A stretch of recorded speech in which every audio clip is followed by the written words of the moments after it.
Hello students, आइए देखते हैं चैप्टर 15 की 5वीं हेडिंग दीप्तिकालिता के बारे में, फोटो पीरियडिज्म के बारे में। ध्यान से आप समझें।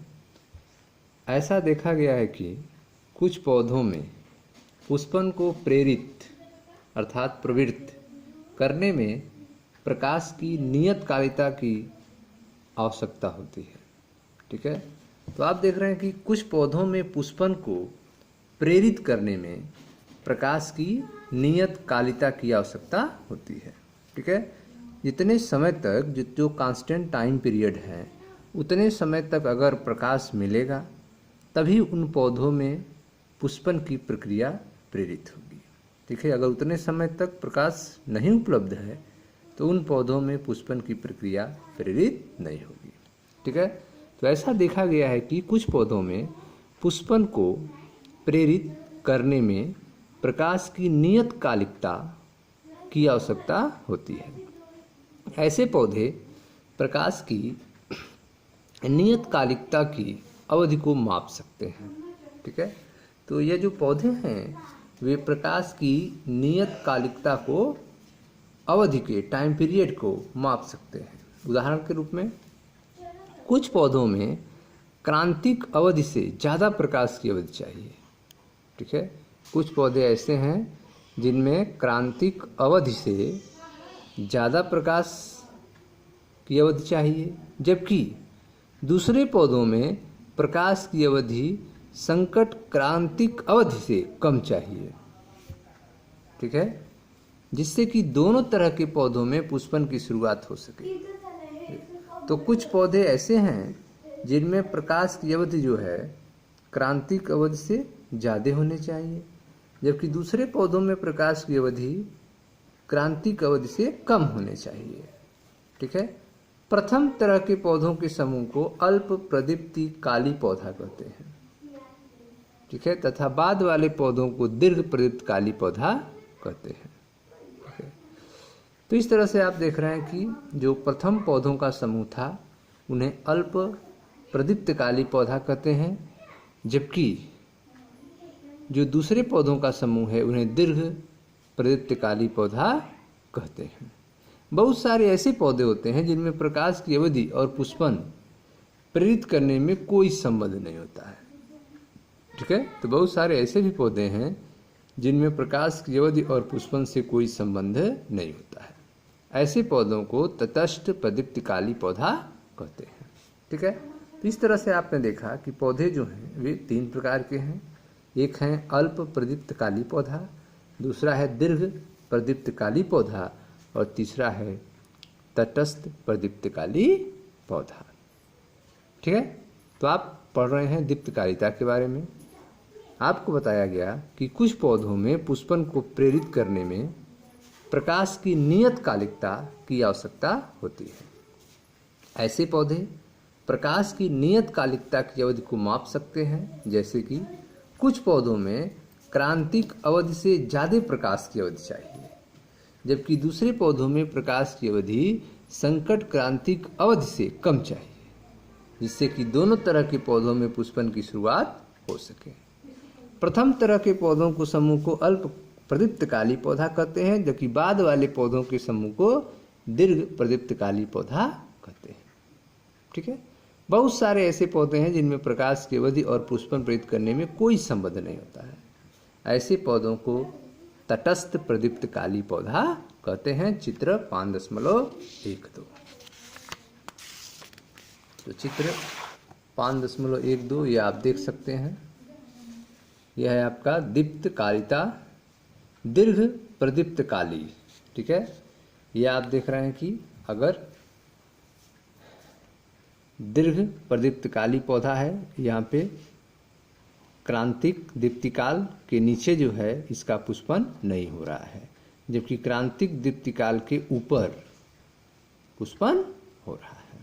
ठीक है, दूसरे आप देख रहे हैं यह अल्प प्रदीप्त काली पौधा है, इसमें क्रांतिक दीप्तिकाल के नीचे इसका पुष्पन हो रहा है, जबकि क्रांतिक दीप्तिकाल के ऊपर जो है इसका पुष्पन नहीं हो रहा है।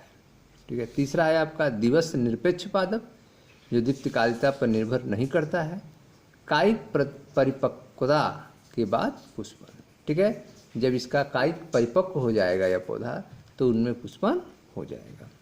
ठीक है, इस तरह से आपने दीप्तकालिता में देखा, पहला जो था आपका दीर्घ प्रदीप्तकाली पौधा, दूसरा अल्प प्रदीप्तकाली पौधा और तीसरा था दिवस निरपेक्ष पादप। दीर्घ प्रदीप्तकाली पौधों में आपने देखा इनमें क्रांतिक दीप्तिकाल से नीचे पुष्पन नहीं होता है, जबकि क्रांतिक दीप्तिकाल के ऊपर इनका पुष्पन हो जाता है।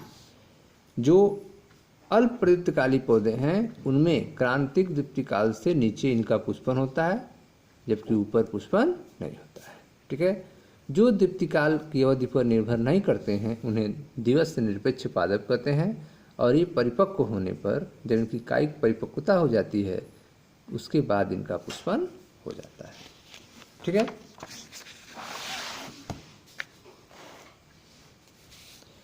यह भी ज्ञातव्य है कि सिर्फ प्रकाश की अवधि ही नहीं बल्कि अंधकार की अवधि भी महत्वपूर्ण है।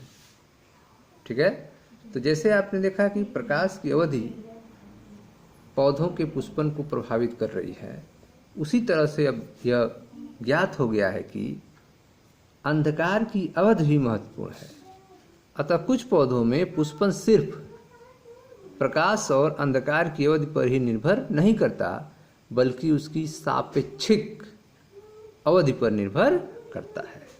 ठीक है, इस घटना को दीप्तिकालिता कहते हैं। तो दीप्तिकालिता क्या होता है? दीप्तिकालिता जो है उन पौधों में पाया जाता है जिनमें जो पौधे सिर्फ प्रकाश और अंधकार की अवधि पर निर्भर नहीं करते बल्कि उसकी सापेक्षिक अवधि पर निर्भर करते हैं, इस घटना को दीप्तिकालिता कहते हैं। ठीक है, तो सिर्फ प्रकाश की अवधि नहीं बल्कि अंधकार की अवधि भी महत्वपूर्ण होती हैं। अतः कुछ पौधों में पुष्पन सिर्फ प्रकाश और अंधकार की अवधि पर निर्भर नहीं करता बल्कि उसकी सापेक्षिक अवधि पर निर्भर करता है, इस घटना को दीप्तिकालिता कहते हैं। यह भी बहुत मजेदार बात है कि तने की शीर्षस्थ कलिका, तने की जो शीर्षस्थ कलिका है, तने की शीर्षस्थ कलिका पुष्पन से पहले पुष्पन शीर्षस्थ कलिका में बदलती है। ठीक है, तो तने की जो शीर्षस्थ कलिका है वह पुष्पन से पहले पुष्पन शीर्षस्थ कलिका में बदलती है, परंतु वे खुद से प्रकाश काल को नहीं महसूस कर पाती हैं। ठीक है, तने का शीर्षस्थ कलिका जो है वह खुद से प्रकाश काल को नहीं महसूस कर पाती है। ठीक है, यह एक मजेदार बात थी कि तने का शीर्षस्थ कलिका जो है वह पुष्पन से पहले पुष्पन शीर्षस्थ कलिका में बदलती है, परंतु वे खुद से प्रकाश काल को महसूस नहीं कर पाती है। प्रकाश या फिर अंधकार,